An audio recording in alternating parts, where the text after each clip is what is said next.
Salut tout le monde, bienvenue dans cette nouvelle vidéo. Donc aujourd'hui, c'est vrai que j'ai oublié de d'éteindre ma vidéo, enfin la vidéo que je regardais, parce que c'est pas, je regarde pas mes propres vidéos. Euh, Aujourd'hui du coup on va parler de Drop Game, donc un film plutôt sympa qui est sorti récemment. Euh, on va revenir dessus hein, comme d'habitude. Donc, j'enregistre. Ok. Donc Drop Game, avec la petite affiche. Oh, le synopsis, putain, je me souvenais pas qu'il était aussi long. En attendant l'arrivée d'Henri, Violette rencontre une barmaid nommée Cara, le pianiste Phil et ses compagnons de table Connor et Richard qui ont un rendez-vous arrangé. Violette commence plus alors à recevoir des digidrops d'un utilisateur inconnu qui lui envoie des mails de plus en plus menaçants. Henri arrive au restaurant, Violette et lui sont leur servis. Ouais, bon, globalement, c'est la description de la bande-annonce, hein, j'ai l'impression. Donc voilà, et l'utilisateur ordonne à Violette de tuer Henri. Donc tout ce qu'on voit dans la bande-annonce, plus ou moins. Voilà. D'ailleurs, c'est très marrant parce que physiquement, elle ressemble à Elle Fanning, qui a également joué un personnage qui s'appelait Violette. C'est assez marrant. Donc la fiche technique, produit par Blumhouse Productions et Platinum Dune, diffusé au cinéma, réalisé par Christopher Landon, genre thriller. Je trouve pas que ce soit un très bon thriller. C'est même pas un film d'action, je saurais pas comment le catégoriser vraiment comme film. Donc avec Megan Fahy qui joue Violet Gates et Brandon Sklenar qui joue Henry Campbell. Bien sûr, il y a 12 d'acteurs, on l'a bien vu dans le résumé. Mais voilà, chaque fois je mets les principaux pour éviter que ça prenne trop de place. Donc on commence avec une partie sans spoil. Il y aura une partie spoil bien entendu. Donc ceux qui ne veulent pas être spoilés, bah, restez sur cette partie-là. Ceux qui n'ont pas peur ou qui ont vu le film, vous pouvez rester jusqu'au bout. Donc on y va. En premier, l'acting est plutôt pas mal, surtout celui de Megan Fahy, parce que c'est quand même elle le personnage principal. Et je trouve qu'en termes d'acting, elle s'en sort extrêmement bien. Voilà, je trouve qu'il n'y a pas de problème dans son acting ou de choses comme ça. Je trouve qu'elle porte le film comme elle est censée le faire, puisque c'est elle l'héroïne. Et je trouve que elle le fait plutôt bien. Voilà, elle a un bon acting, on ressent bien ses émotions parce que elle peut pas parler, exprimer des choses, mais tu vois, on ressent quand, par exemple, quand à un moment donné, elle écrit un message sur un billet qu'elle fait en sorte de donner à quelqu'un. Puis quand elle regarde la personne, tu vois, avec ses expressions du visage, tu vois, elle peut pas parler, mais en même temps, tu vois ce qu'elle veut dire avec ses expressions et tout. Et j'ai beaucoup aimé. Je trouvais que je la connaissais pas du tout cette femme. Enfin, d'ailleurs, dans le casting, je connaissais absolument personne. Et je trouve qu'elle est très très bonne. Et ça me donne même envie de regarder un petit peu ce qu'elle a pu faire dans sa filmographie. Parce que si à chaque fois elle joue aussi bien que dans ce film, euh, c'est vraiment très cool. Après, les autres, ils jouent bien également. Mais ils n'ont pas un personnage qui a besoin de montrer trop d'émotions. Tu vois, avec son personnage d'Henri, c'est juste un mec qui est en date. Voilà. Donc il n'a pas non plus des tonnes de facettes à jouer comme Megan. Voilà, les autres personnages aussi. Bon, le serveur, je suis moins fan. Parce que tu vois, c'est vraiment. En fait, tu vois, on te le dit pas. Mais tu sens que le personnage est soit très féminisé, soit il est homosexuel. Tu vois, il a vraiment une façon de jouer où c'est vraiment le stéréotype de l'homosexuel. Or, tous les homosexuels ne sont pas efféminés, tous les homosexuels ne font pas des manières et des choses comme ça. Il y en a, oui, tout comme il y a des homosexuels qui agissent comme des hommes non efféminés. Enfin bref, moi je joue que l'acting de ce personnage-là m'a pas trop plu en tout cas. Mais le reste, ça allait. Surtout l'actrice principale qui doit porter le film sur ses épaules et qui le fait plutôt bien. Ensuite, on a le montage. Donc, moi, j'ai trouvé ça plutôt original. Voilà. Donc, au lieu, par exemple, parce que du coup, tout se fait à travers des mèmes ou des messages qu'elle reçoit.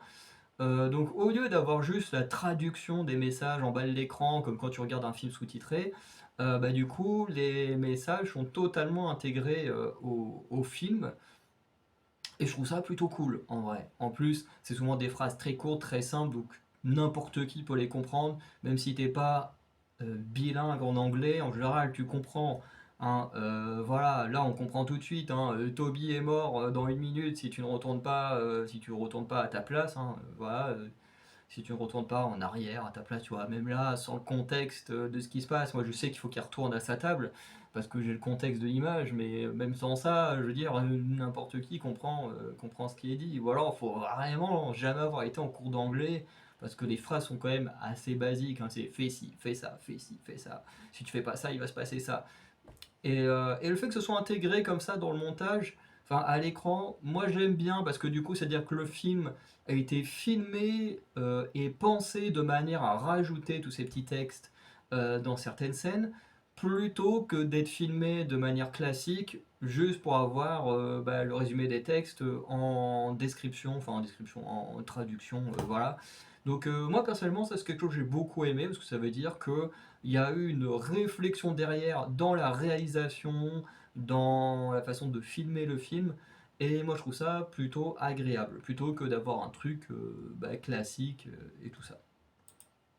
En mauvais point, c'est qu'on a une pub mensongère. Alors, le film est pas mauvais, hein, je peux vous le dire. Moi, j'ai passé un très bon moment devant ce film, mais il ne reflète pas ce que la bande-annonce en dit. Il reflète plus que le synopsis en dit que la bande-annonce. C'est-à-dire que quand tu regardes la bande-annonce, t'as l'impression qu'il n'y a que de l'action dans le film. C'est un truc de fou. Quand tu regardes la bande-annonce, voilà, t'as cette scène-là, tu vois, je l'ai pas mis cette scène-là pour rien, c'est parce qu'on la voit dans la bande-annonce. Tu vois, t'as l'impression que waouh, il se passe des trucs de dingue, qu'il va y avoir de la survie, qu'il va y avoir je sais pas, des combats, des machins, enfin bref, tu t'attends à un gros truc. Et en fait, non. En fait, non. Sans spoiler le film, dites-vous que l'action que vous voyez dans la bande-annonce, si vous n'avez pas encore vu le film, ben, ce sont les 10-15 dernières minutes du film. Alors ça ne veut pas dire que le reste du film est mauvais. Au contraire, moi j'ai beaucoup aimé parce que j'aime bien ce genre de film-là. Voilà, alors il y a un film avec Taron Egerton, je sais plus comment il s'appelle. J'ai regardé vite fait sur YouTube si je marque, je crois que ça s'appelle. Est-ce que je crois que ça s'appelle En plein vol, mais j'en suis pas sûr. Euh, Si attends, il y avait, c'était marqué En plein vol bande-annonce. Ah non, En plein vol c'est pas le bon film. Merde. Attends, je vais marquer. Je vais trouver le nom du film très très vite, vous inquiétez pas. Si je mets Taron, l'acteur, je suis quasiment sûr d'avoir le bon. C'était un film Netflix en plus. Taron Egerton. euh,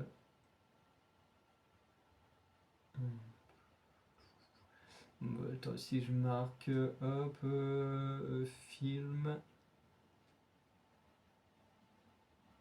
Non, alors pas Kingsman et tout ça. Attends, il n'y a pas son dernier film là.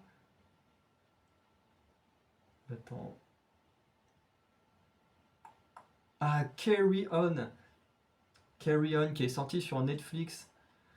Où justement, dans Carry On, le personnage de Taron Egerton, il travaille dans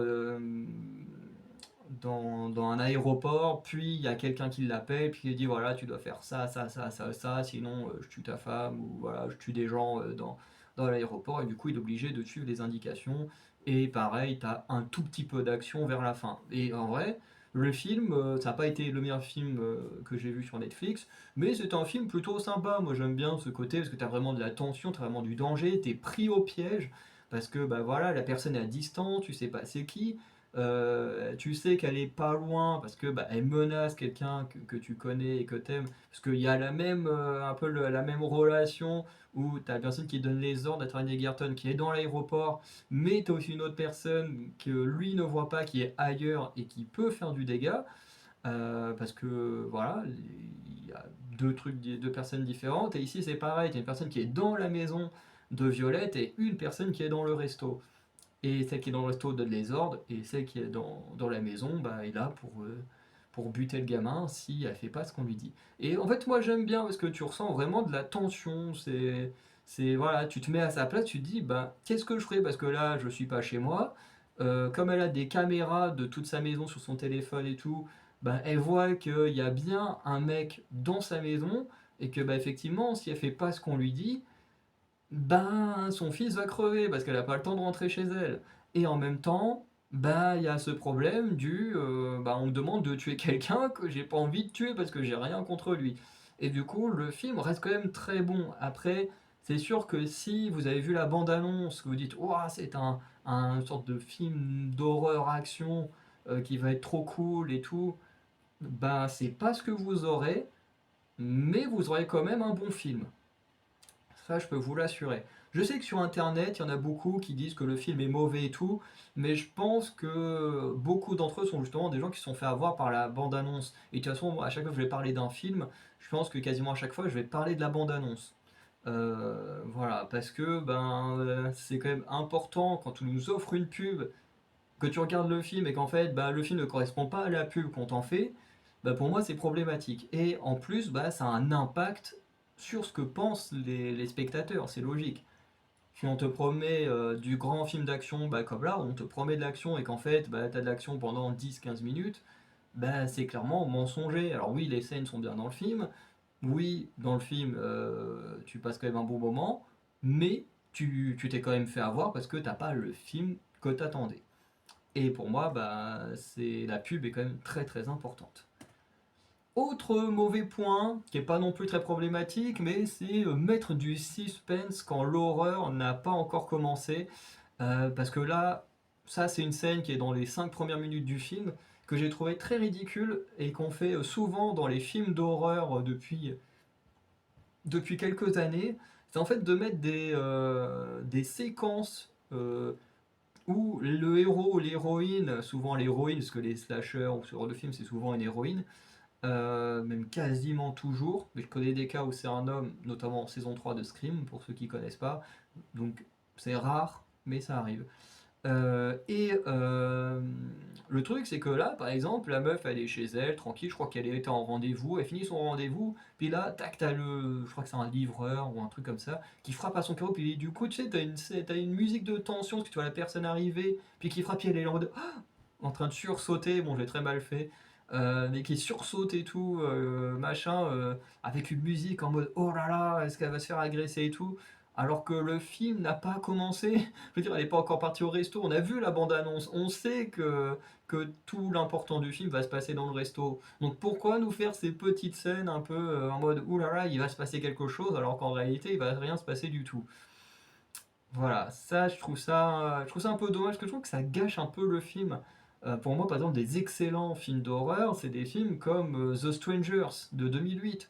Ou dans The Strangers de 2008, bon, déjà, t'as une ambiance un peu morbide dès le début du film, mais les aspects horrifiques interviennent quand les mecs commencent à venir frapper à la porte et pour demander je ne sais plus qui. Enfin bref, le film, moi, il me met hyper mal à l'aise à chaque fois que je le regarde. Mais voilà, que là, on te met des scènes pour dire oh, regardez, on est dans un trailer ou un film d'horreur, mais, euh, mais ça fait pas sens. Je veux dire, pourquoi la meuf au quotidien, elle aurait peur de quelqu'un alors que, bon, bah, elle est dans son quotidien et qu'elle attend quelque chose. Enfin, bref. Moi, ce genre de scène-là dans les films d'horreur, perso, j'aime pas du tout. Autre mauvais point, c'est la musique qui est trop forte par moment. Et effectivement, dans le film, il y a des moments de tension qui augmentent et tout. Donc un peu comme pas là, mais comme ici. Voilà, quand on lui dit, ouais, enfin, parce que là, elle demande à changer de table et tout. Et quand ça ce message en mode, oui, dans une minute, tu vois, vraiment ce genre de message hyper dangereux, hyper menaçant. Et bien quand ça arrive, la musique, elle augmente, elle devient super forte et tout. Et en fait, c'est hyper désagréable. C'est hyper désagréable.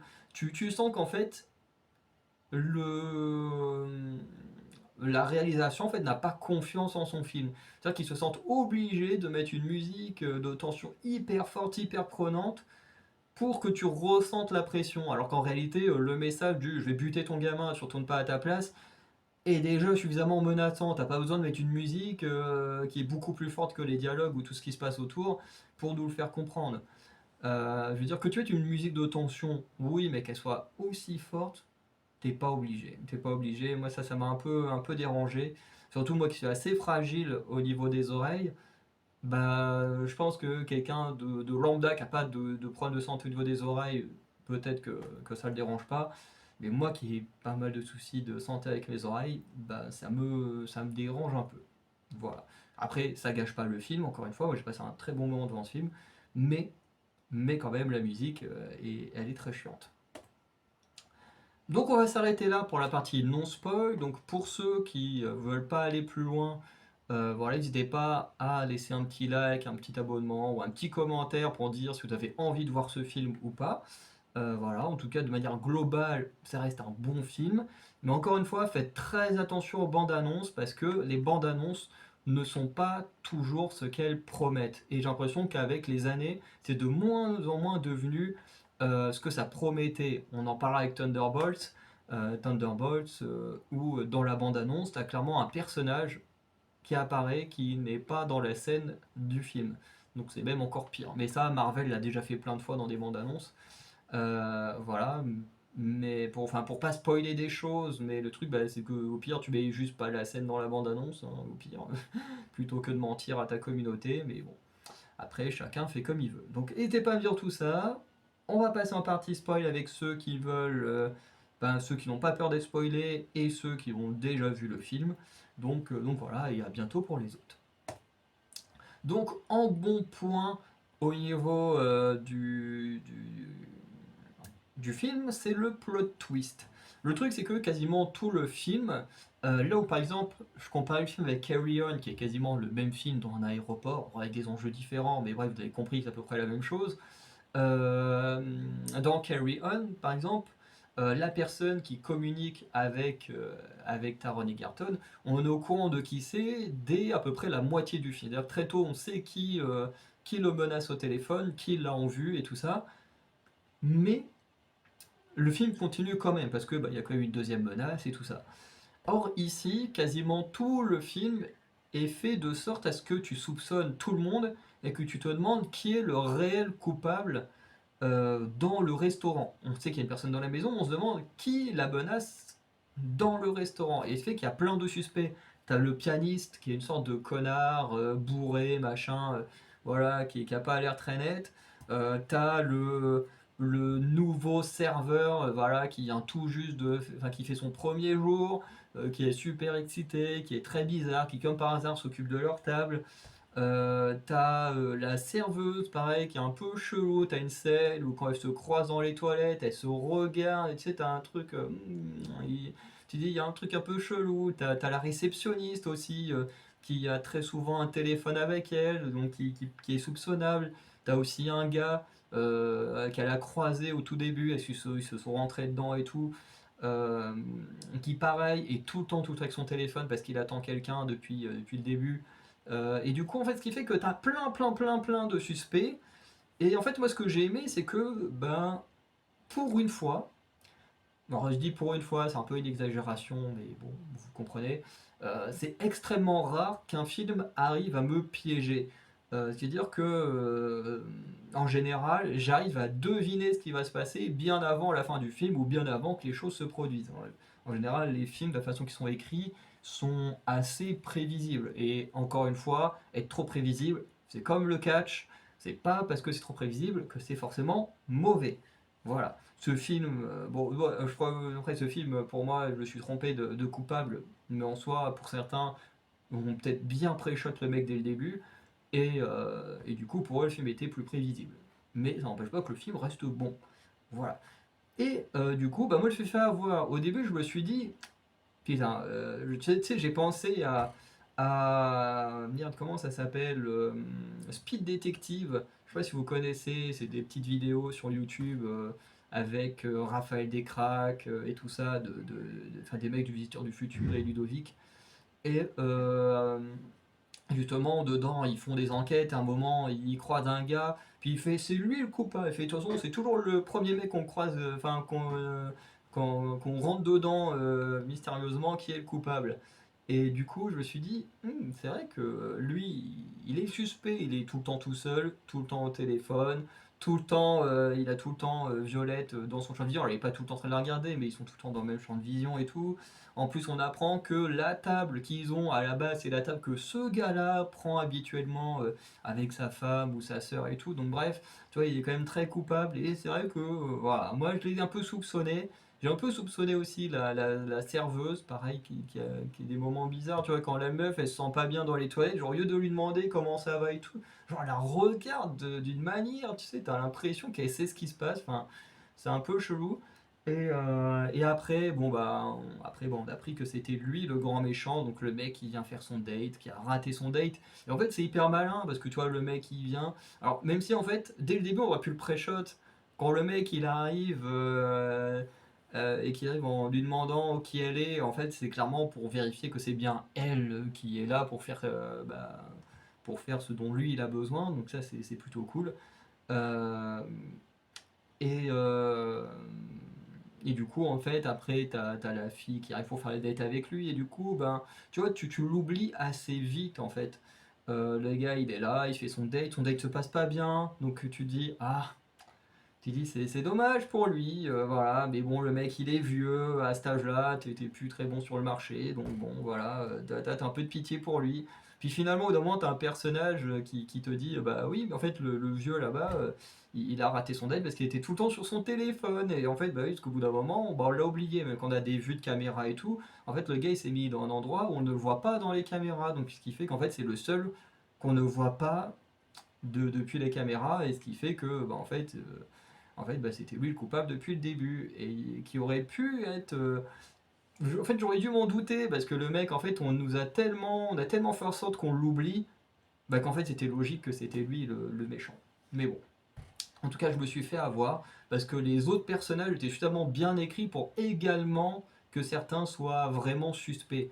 Là où des fois, tu as des films où en fait, on fait tellement pas assez l'emphase sur les autres personnages que le coupable en fait est trop prévisible comme coupable, est trop facile à voir. Que là, je trouve qu'avec lui, ils ont fait plutôt du bon travail. Voilà. Ensuite, le mauvais point, c'est le plan du méchant que je trouve totalement bancal. Parce que le plan du méchant, vraiment, c'est on a un gars qui a des fichiers, qui veut les donner, qui a des fichiers sur nous, qui veut donner à une instance, qui va nous mettre dans la merde. Bon. Et du coup, son plan, c'est d'attendre que ce gars, il match avec une meuf sur une appli de rencontre, de faire des recherches sur cette meuf sur une appli de rencontre pour menacer son fils et l'obliger à tuer le mec pendant son rendez-vous amoureux. Alors, mais il y a tellement de failles dans son truc, parce que déjà, un qui dit que le gars il est vraiment matché avec quelqu'un sur ses applis de rencontre, hein, parce qu'en réalité, bah, moi je suis sur des applis de rencontre, hein, j'ai jamais rencontré personne. Alors, j'ai eu des conversations très très rarement avec des femmes, mais genre j'en ai jamais. Enfin, si, j'en ai rencontré une fois, mais genre c'était pas du tout la meuf sur la photo, donc bah forcément ça n'a pas été beaucoup plus loin, hein. À partir du moment où tu commences un rendez-vous, enfin à converser avec quelqu'un en mentant, voilà, notamment sur ton physique, bah, ça commence très mal, quoi. Moi en plus je suis quelqu'un qui a du mal à faire confiance aux gens, alors si en plus tu me mens sur qui tu es, bon bah c'est foutu, tu dégages, quoi. Donc après, j'ai jamais rencontré de personne. J'ai parlé avec une personne pendant des mois, et puis après, au bout d'un moment, plus rien. Donc voilà, en fait, j'ai trop respecté les gens. Voilà, et quand j'ai proposé de se rencontrer, elle n'était pas prête, donc je fais bon, bah, d'accord à attendre. Et puis au bout d'un moment, bah, on a arrêté de se parler, et puis voilà. Donc les applis de rencontre, et puis j'en vois plein des gens dans mon entourage, hein, qui utilisent les applis de rencontre, et puis qui en réalité ne rencontrent jamais avec les applis de rencontre. Je crois que j'ai personne dans mon entourage qui s'est mis en couple grâce aux applis de rencontre. J'ai mon frère qui a été en couple grâce à LOL. J'ai une de mes meilleures amies qui a été en couple grâce à LOL. Donc faut croire que les jeux vidéo sont plus pratiques pour trouver des meufs ou des mecs que les applis de rencontre. Donc voilà, je connais plus de gens, voilà, qui ont rencontré des gens grâce aux jeux vidéo plus que, plus que les applis de rencontre. Ils sont quand même censés être des applis pour rencontrer des gens, mais allez voir les vidéos de Amy Story, Amy Story, A-M-Y Story, je crois que c'est écrit comme ça, qui justement a fait des vidéos sur Tinder, tout ça, et vous verrez pourquoi, bah, effectivement, ça ne marche pas si bien que ça. Mais bon, en dehors du fait que en réalité les applis de rencontre sont pas faites pour marcher, elles sont faites pour que tu dépenses tes thunes dessus et que tu ne trouves jamais réellement l'amour, même si certains ont la chance quand même de trouver l'amour dessus. Bah déjà, le plan du méchant, déjà, tu dis sur ce point-là, déjà il est bancal. Les applis de rencontre existent pour te faire dépenser ton pognon plus que réellement trouver l'amour, parce qu'en réalité, si tout le monde trouve l'amour, ils le font comment leur business, les applis de rencontre? Bah ils le font pas. Donc ils ont tout intérêt à ce que tu rencontres personne. Moi ça m'est déjà arrivé il y a pas longtemps que je reçois une notification en mode ouais t'as eu un super like sur ton profil et tout.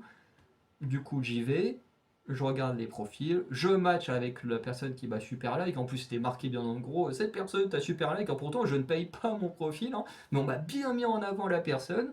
Du coup je like le profil parce que le profil était intéressant, j'envoie un message, la personne supprime le match quelques heures après. Et je me dis, ok, donc la meuf, elle me met un super like, on a un match, je lui envoie un message en fonction de sa bio et tout, c'est ce que je fais toujours, je m'adapte aux gens par rapport à leur bio, et la personne, elle enlève le match. Je me suis dit, c'est quand même chelou, c'est quand même chelou. Je veux dire, à partir du moment où tu mets un super like, c'est quand même que le profil, il te plaît de fou. Je veux dire, moi, quand je mets un super like, c'est vrai que je me dis, waouh, cette fille-là, elle me plaît sur tous les points. C'est-à-dire que le physique, il me plaît, la bio, sur ce qu'elle présente d'elle-même, ça me plaît, donc paf, je mets un super like. En général, quand il n'y a que la bio qui me plaît, ou juste le physique, je me dis, bon, le physique est sympa, mais il n'y a pas beaucoup d'un truc dans la bio, bon, bah, je like normalement. Quand la bio est sympa, mais que la fille est pas non plus canon, mais qu'elle est quand même mignonne, bah, je like aussi. Et puis bon, après, dans les autres cas, je dislike. Mais quand je mets un super like, c'est vraiment que la meuf, pour moi, c'est voilà, il y a quasiment tout qui est parfait. La bio, l'aspect physique, enfin, tout est incroyable, quoi. Et là, tu te dis, ben, si en plus la personne est match, à zéro moment, je vais annuler le match 2 secondes après, quoi. Que là, je me dis, il y a vraiment des trucs qui vont pas sur les applis de rencontre. Bref. Donc déjà, quand tu prends cette réalité-là, tu dis, bon, déjà, que ton plan, il débute là-dessus, c'est débile. Que tu te dises, ensuite, on va faire des recherches sur la meuf euh, pour détruire son date. Bon, c'est complètement débile. Déjà, qui te dit qu'une fois qu'ils vont se rencontrer, est-ce que ça va réellement matcher? Parce que en soi, t'as toute une angoisse, t'as tout un truc qui se passe quand tu rencontres quelqu'un que tu connais pas et tout. C'est bon, il y a des gens qui gèrent super bien et qui ont une facilité à parler à des gens qui connaissent pas, mais c'est pas tout le monde. Donc là en plus, on est sur une femme dont son ex s'est suicidé et tout ça. Voilà, qui a eu un traumatisme de son ancienne relation. Donc c'est pas non plus facile pour elle d'aller vers quelqu'un d'autre. Donc déjà, tu te dis, ok, on va là-dessus, hein. Euh, Ensuite, on menace son fils et tout. Enfin bref, le plan, juste se dire, bon, ben voilà. En plus, si ça trouve, ils se sont parlé sur internet, mais ils auraient très bien pu ne jamais se rencontrer, ne jamais faire de date. Enfin bref, il y a rien qui va dans le plan. En fait, les mecs, ils auraient juste pu payer un tueur à gage en liquide pour pas laisser de traces bancaires, payer un tueur à gage en liquide.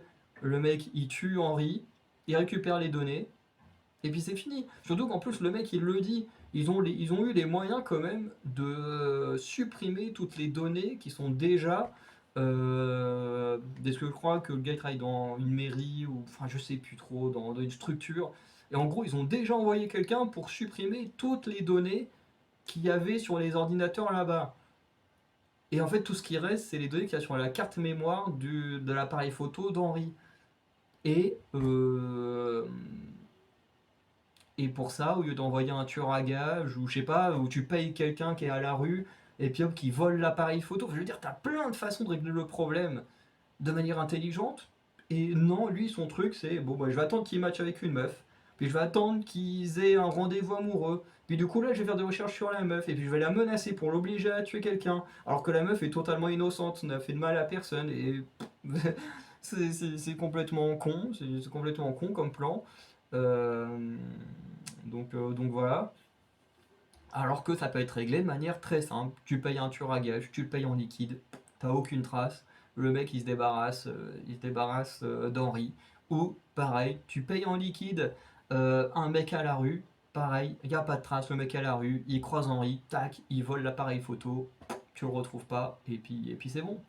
Donc voilà, c'est peut-être le plus gros point négatif du film, voilà, les explications du méchant, tu dis ouais, son plan est quand même à chier quoi. Ensuite, la fin qui est très rushée, plus l'action à la fin. Alors là, pareil, il y a des choses qui vont pas se dire que. On a une introduction qui est très longue, qui dure peut-être 15-20 minutes, sur un film à peu près d'une heure et demie, 1h40, donc qui est quand même assez longue. Mais moi, j'aime bien quand on prend le temps de présenter les gens, de savoir à qui on a affaire, parce que si je sais pas à qui j'ai affaire, je m'attache pas au personnage et donc j'en ai rien à foutre du film. Que là, on prend le temps de s'attacher au personnage, voilà, on a la relation entre la maman et sa fille, la relation entre les sœurs et tout ça. T'as le petit flashback par rapport à Alex Marie et tout. Enfin bref, voilà, on t'installe tout le background de l'héroïne. Et comme ça, t'as eu le temps de savoir qui c'est, de t'attacher à elle. Et bah, du coup, de vivre l'aventure avec elle. Et voilà, du coup, t'as tout le temps d'installer la chose. Et en fait, la fin est hyper rushée. T'as juste une petite fin comme ça, dans un hôpital. Bon, déjà, le frère et. Enfin, Henri et la sœur sont dans le même étage de l'hôpital. Bon, tu dis, ok, alors. Ils sont quand même fait attaquer dans des quartiers différents, mais bon, ils sont quand même tous les deux dans le même hôpital. Bon, on veut bien, dans le même étage, ça devient quand même un peu abusé, mais bon, allez, ça on peut l'accepter. Mais voilà, en fait, c'est hyper rushé. Bon, déjà, elle, au lieu d'aller voir sa sœur, elle va voir son crush, mais bon, voilà. Et au final, ça se termine juste en mode, bon, bah allez, si t'es prêt à refaire un date, et ben on va refaire un date. Et puis voilà. C'est vraiment, ça s'arrête quasiment comme ça. Voilà, c'est hyper rushé, c'est pas ouf. Sans compter la scène d'action de fin. Alors, celle qui est dans. Alors, moi, je parle pas de celle dans la maison. Celle qui est dans la maison, c'est plutôt sympa. La course-poursuite en voiture, enfin, course-poursuite, la partie en voiture, c'est plutôt sympa. Moi, c'est la partie dans l'hôtel où j'ai un petit problème. C'est avec la fenêtre. C'est-à-dire que, bon, bah. Du coup, Violette, au lieu d'empoisonner Henri, elle va empoisonner le méchant, et du coup, bah, avant de me rempoisonner, il se dit, bon, bah, du coup, je vais la buter, autant que je parte avec elle.